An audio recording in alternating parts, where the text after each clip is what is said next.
DMK சார்பில் வந்து சேலத்தில் ஒரு பிரச்சாரம் நடந்துச்சு.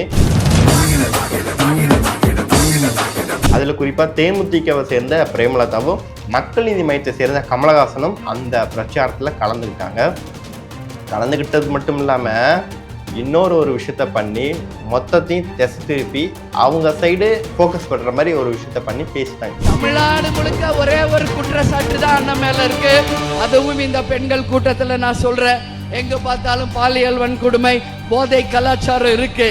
அதுக்கப்புறம் போயிட்டு மேடையில் ஏறி பேசுறப்போ இவங்க பிரேமலதா பேசுனது ரொம்ப ஹைலைட்டா இருந்துச்சு. என்ன அப்படின்னா, தமிழ்நாடு முழுக்க ஒரே ஒரு குற்றச்சாட்டு தான் அண்ணன் மேல இருக்கு. இதை தவிர வேற என்ன சொல்ல முடியும்? வேற ஒன்னும் சொல்ல முடியாது இந்த ஆட்சியில். ஜனநாயக லீக்ல முக்கிய குற்றவாளியான ஒருத்தரை கைது பண்ணியிருக்காங்க. அவர் தான் மெயின் ஆளே. அந்த ஹார்ட் டிஸ்க் அந்த இது பைரசிய அவர் தான் எக்ஸ்போஸ் பண்ணது அப்படின்ற ஒரு விஷயத்த சொல்லியிருக்காங்க. ஆனா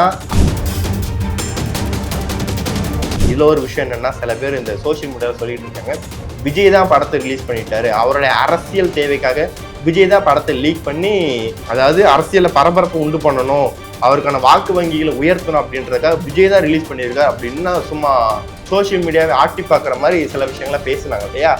அதுக்கெல்லாம் முற்றுப்புள்ளி வைக்கிற மாதிரி தான் இந்த விஷயம் வந்திருக்கு.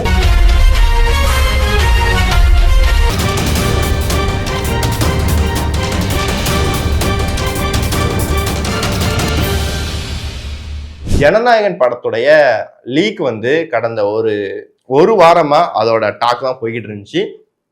இவ்வளோ எதிர்பார்த்த ஒரு படம் திடீர்னு இப்படி லீக் ஆயிருச்சு அப்படின்னு எல்லா தமிழ் சினிமாவே அதிர்ச்சி, தமிழ் சினிமா மட்டும் இல்ல இந்திய சினிமாவே அதிர்ச்சியில் ஆக்கியிருக்கு அப்படின்னு தான் சொல்லணும்.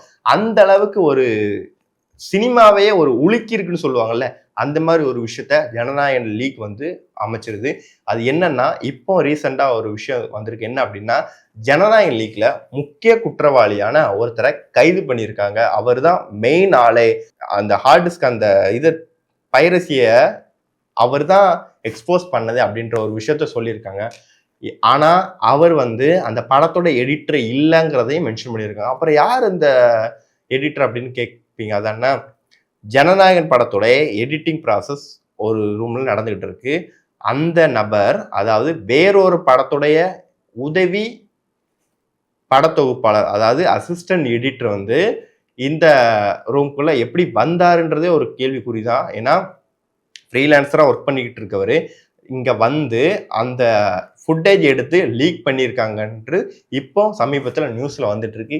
இது எந்த அளவுக்கு பாசிபிள்னு புரியல. அவங்க வந்து சொல்றாங்க என்னன்னா, ஒவ்வொருத்தவங்களுக்கும் ஆக்சஸ் இருக்கும், அந்த ஆக்சஸ் மீறி உள்ள வர முடியாது, அந்த ஃபுட்டேஜ் எல்லாம் எடுக்க முடியாது. அதே மீறி பண்ணோம்னா அதாவது ஒரு டைம் அந்த ஒன் டைம் இது பாஸ்வேர்டு மாதிரி தான், ஒரு டைம் பண்ணிட்டு மறுபடியும் பண்றப்போ அது வேற ஒன்னா சேஞ்ச் ஆகும். அப்படிங்கிறப்போ இவர் வந்து எடுத்து லீக் பண்ணியிருக்கான் அப்படின்னு சொல்லியிருக்காங்க. சில நியூஸ்காரெல்லாம் போடுறாங்க, அந்த பட நிறுவனமே படத்தை லீக் பண்ணி விட்டது அப்படின்ட்டு ஒரு அதிர்ச்சி தகவல் மாதிரி கொடுக்குறாங்க. இதுல ஒரு விஷயம் என்னன்னா, சில பேர் இந்த சோசியல் மீடியாவில் சொல்லிட்டு இருக்காங்க, விஜய் தான் படத்தை ரிலீஸ் பண்ணிட்டாரு, அவருடைய அரசியல் தேவைக்காக விஜய் தான் படத்தை லீக் பண்ணி, அதாவது அரசியல பரபரப்பு உண்டு பண்ணணும், அவருக்கான வாக்கு வங்கிகளை உயர்த்தணும் அப்படின்றதுக்காக விஜய் தான் ரிலீஸ் பண்ணியிருக்காரு அப்படின்னு சும்மா சோசியல் மீடியாவை ஆட்டி பார்க்குற மாதிரி சில விஷயங்கள்லாம் பேசினாங்க இல்லையா? அதுக்கெல்லாம் முற்றுப்புள்ளி வைக்கிற மாதிரி தான் இந்த விஷயம் வந்திருக்கு. இன்னைக்கு வந்து நாமக்கல்ல முதல்வர் ஸ்டாலின் அவர்கள் வந்து பிரச்சாரம் பண்ணியிருக்காங்க. அதுல என்னன்னா, கருப்பு ட்ரெஸ் போட்டு வந்திருக்கு. எதுக்கு என்னன்னு இன்னைக்கு எல்லாருக்கும் தெரியும். டீலிமிட்டேஷன் இன்னையிலிருந்து 3 நாள் நாடாளுமன்றத்துல, அதாவது நாடாளுமன்றத்துக்கு அந்த இதுல மீட்டிங்ல வந்து பங்கெடுத்துக்கணும். குறிப்பா எல்லா மாநிலத்தில் உள்ள எம்பிக்களும் பங்கெடுத்துக்கணும், தமிழ்நாடும் உண்டு அப்படின்னு இடையில ஒரு 2-3 நாளா அதோட இம்பாக்ட் வந்து ரொம்ப அதிகமா இருந்துச்சு. அது குறிப்பா எல்லா கட்சி தலைவர்களும் அதுக்கு வந்து கண்டனம் தெரிவிச்சிருக்காங்க. இதனால என்னெல்லாம் ஆகும், என்னெல்லாம் இதோட இம்பாக்ட் இருக்கும். அதுலேயே குறிப்பா அவங்க வந்து பிஜேபி சைட்ல வந்து மகளிருக்கு 33% இடஒதுக்கீடுங்கிற ஒரு விஷயத்த வச்சுட்டு இவங்க சொல்லிக்கிட்டு இருந்தாங்க. ஆனா அதை வந்து நாங்க ஆதரிக்கிறோம் அப்படின்ற மாதிரி எல்லாருமே சொல்லியிருக்காங்க. அது உண்மையில வரவேற்கத்தக்க விஷயம்தான். ஆனா அதுக்கப்புறம் உள்ள விஷயங்கள் தான் ஏற்க முடியாத விஷயமா இருக்கு அப்படின்றத சொல்லியிருக்காங்க. எல்லாருமே ஆல்மோஸ்ட் கண்டனம் தெரிவிச்சு வந்து இந்த தொகுதி இருக்கு இல்லையா, மக்களவை தொகுதி இப்போ வந்து 543 இருக்கு, இது 850 உயர்த்த போறோம் அப்படின்னு 850 உயர்த்தினா என்ன ஆகுன்றத டீகோட் பண்ணி சொல்லியிருக்காங்க. அதுக்கு உண்டா இன்னைக்கு வந்து குறிப்பா திமுக கட்சியில் உள்ள தலைவர்கள் எல்லாருமே பிளாக் ட்ரெஸ் போட்டு அவங்களோட எதிர்ப்பை காட்டுறாங்க அப்படின்ற மாதிரி இன்னைக்கு ஃபுல்லா அவங்களோட ட்ரெஸ் கோடிங் பார்த்தா எல்லாருமே தெரிஞ்சிருக்கும். பிளாக் ட்ரெஸ் போட்டு தான் கேம்பெயின் பண்றாங்க, பிளாக் ட்ரெஸ் போட்டு தான் எங்கனாலும் போறாங்க அப்படி இன்னைக்கு முதல்வர் ஸ்டாலின் அவர்கள் வந்து அந்த டீலிமிட்டேஷன் ஃபார்ம் வந்து எரிச்ச வீடியோவும் இன்னைக்கு காலையில சோசியல் மீடியால பயங்கர வைரலா போயிட்டு இருந்துச்சு. இப்போ தூத்துக்குடியில அஜிதா ஆக்னல்ன்ற ஒரு வேட்பாளர்ல அவங்களுக்கு வந்து சீட்டு கொடுப்பாங்க அப்படின்னு எதிர்பார்த்துக்கிட்டு இருந்த சமயத்துல சீட்டு வந்து ஸ்ரீநாத் அவர்களுக்கு போயிருச்சு.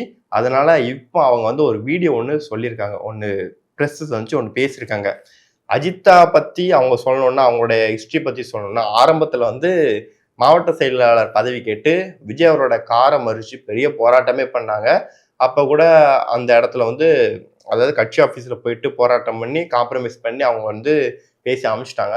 அதுக்கப்புறம் இவங்களுமே பயங்கர எஃபோர்ட் போட்டு டிவிகே கட்சியில வந்து எப்படியாவது நமக்கு ஒரு சீட்டு கிடைச்சிடும் அப்படின்னு நிறைய விஷயங்கள் எதிர்பார்த்துக்கிட்டு இருந்த நேரத்துல தான் திடீர்னு வேட்பாளர்கள் அறிவிப்புல வந்து இவங்க பேர் இல்லைன்னதும் பயங்கர அதிருப்தியாகி அந்த சமயத்துல அவங்களுக்கு தெரிஞ்ச வட்டாரங்கள் அவங்களுடைய நண்பர்கள் எல்லாரும் சேர்ந்து டிவிகே கட்சி சார்ந்த சின்ன அந்த விசிலோ அப்புறம் கட்சி கொடி எல்லாத்தையும் தூக்கி வீசி ஒரு மாதிரி அதிருப்தியில இருந்ததை வெளிப்படுத்திக்கிட்டு இருந்தாங்க.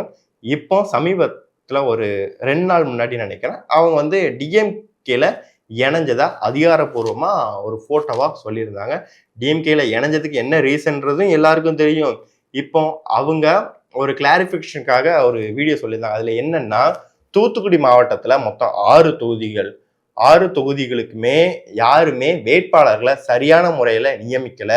யாராவது அந்த மக்கள் இயக்கத்தை வேலை பார்த்தாங்களா, இல்ல கட்சி ஆரம்பிச்சதும் அப்போ வேலை பார்த்தாங்களா, யாருமே வேட்பாளர்களை அந்த பேசிஸ்ல நியமிக்காம இவங்க எப்படி நியமிச்சாங்க? நான் பொதுச் செயலாளர் அவர்களுடைய காலில் கூட விழுந்துட்டேன், எனக்கு எப்படியாவது சீட்டு கொடுங்க, ஏன்னா இவ்வளவு தூரம் நான் கஷ்டப்பட்டு உழைச்சிருக்கேன், மக்களுக்காக சேவை பண்ணணும், எனக்கு அது ஒண்ணுக்காக தான் நான் அவங்ககிட்ட சீட்டு கேட்கிறேன் அப்படின்னு எவ்வளவு ஃபோர்ஸ் பண்ணி கேட்கணுமோ அவ்வளவு ஃபோர்ஸ் பண்ணி கேட்டுட்டாங்க. ஆனா அவங்க தரப்புலையும் எந்த விதமான பதில்களும் இல்லை, சீட்டு கிடையாதுன்ற மாதிரி சொல்லி அமைச்சிட்டாங்க. இப்ப இந்த 6 பேருக்கும் எதை பேஸ் பண்ணி இவங்க கொடுத்துருக்காங்க அப்படின்ற ஒரு விரக்தியில டிஎம்கேல போய் சேர்ந்துட்டாங்க அப்படின்ற மாதிரி சொல்லியிருக்காங்க. அவங்களுக்கு வந்து இந்த கட்சியில நல்ல ஒரு அங்கீகாரம் கிடைக்கும் அப்படின்ற மாதிரி சொல்லி இவங்க வந்து அங்க சேர்ந்திருக்காங்க. நேத்து டிஎம்கே சார்பில் வந்து சேலத்துல ஒரு பிரச்சாரம் நடந்துச்சு. பிரச்சாரத்துல வந்து அவங்க வந்து ஆரம்பத்துல அந்த ஒரு நடைபயிற்சி, அதாவது அந்த நடக்கிறது ஸ்டைல் வந்து முதல்வர் ஸ்டாலின் அவர்கள் வந்து எப்போதுமே அதை வந்து ஒரு டாக்டிக்ஸா யூஸ் பண்ணிக்கிட்டு இருக்காரு நினைக்கிறேன். எப்போ பார்த்தாலும் அந்த மார்னிங் காலையில நடந்து கொண்டே வாக்கு சேகரித்து அப்புறம் டீ குடிச்சிட்டே வாக்கு சேகரிச்சு அது மாதிரி நடந்துக்கிட்டே பிரச்சாரம் பண்ணிட்டு இருந்தாரு. அதுல குறிப்பா தேமுதிகவை சேர்ந்த பிரேமலதாவும் மக்கள் நீதி மையத்தை சேர்ந்த கமலஹாசனும் அந்த பிரச்சாரத்துல கலந்துகிட்டது மட்டும் இல்லாம இன்னொரு ஒரு விஷயத்த பண்ணி மொத்தத்தையும் திசை திருப்பி அவங்க சைடு ஃபோக்கஸ் பண்ற மாதிரி ஒரு விஷயத்த பண்ணி பேசிட்டாங்க. என்னன்னா, அதுல நடந்து வர்றப்போ கமல்ஹாசன் அங்கன்னு எல்லாரும் தேடுறப்போ அவர் வந்து பாடி கார்ட்ஸ் ட்ரெஸ் போட்டிருப்பாங்கல்ல, பிளாக் ட்ரெஸ்ஸு.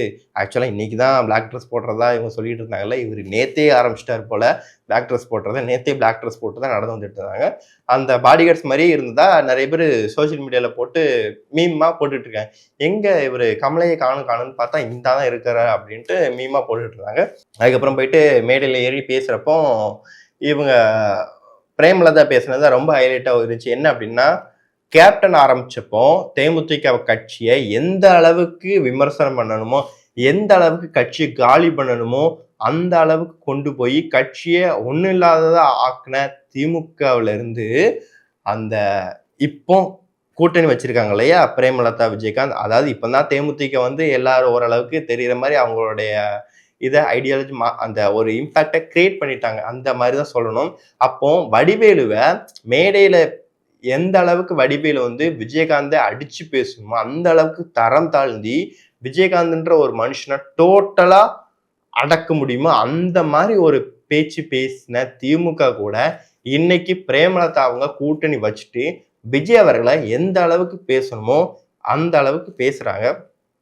இதுல குறிப்பா விஜய்ன்ற பேரை டைரக்டா சொல்லாம அப்படி மேப்போக்குல சொல்லுவாங்க இல்லையா, அதாவது கேப்டனும் சினிமால இருந்து வந்திருக்காதா இல்லைன்னு சொல்ல, 75 ஆண்டு கால ஒரு வரலாற்று கட்சி, இவர் இப்பதான் லாலிபப் சாப்பிட்ற பேபி அப்படின்ற மாதிரி சொல்லியிருக்காரு.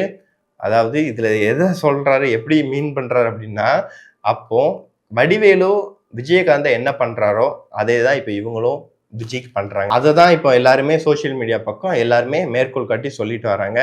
அதுக்கப்புறம் பார்த்தா இவர் கமலஹாசன் அவர்களும் பேசினார். அவருமே சினிமால இருந்து காட்டுற கூட்டத்தெல்லாம் நம்பிக்கிட்டு இருக்க முடியாது அப்படின்ற மாதிரி சொல்லியிருக்காங்க. அதாவது சினிமாவில் அந்த சினிமா நடிகர் காட்டுற கூட்டம் எல்லாமே ஒரு உறவாக முடியாது. இந்த திமுகவில் இருக்கிற கூட்டம் ஒரு உறவான ஒரு கூட்டம் அப்படின்ற மாதிரி அந்த அளவு அவங்களுடைய கூட்டணி பிணைப்பு இருக்குல்ல, அதை ஸ்ட்ராங் பண்ணி பேசிட்டு இருக்காங்களா 2 பேர். அந்த மாதிரி தான் நேற்று போச்சு. இன்னும் பல சுவாரஸ்யமான பொலிட்டிக்கல் அப்டேட்ஸோட நாளைக்கு சந்திப்போம். தேங்க்யூ.